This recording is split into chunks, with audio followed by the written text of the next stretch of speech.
may nag-comment sa ating nakaraang video, paano daw ayusin yung common fault. Yan, yung laging umiilaw. Yan, common fault. So, ang dahilan ng common fault ay marami. Pwedeng battery, pwedeng ground fault, or loss ng device. Ang tawag niyan ay common fault pa rin. Pero may ibang indicator dito. Makikita natin. Yan.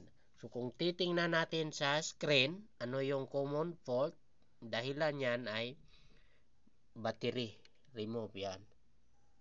Kita natin yan. Yan. Battery remove. So, ibig sabihin, walang battery yan. Hindi natin nilagyan ng battery. Kaya nag-fault yung panel. So, dyan lang natin malalaman ang trouble sa isang panel. So, kapag clear ang panel, ito lang ang iilaw. At saka dyan. Okay?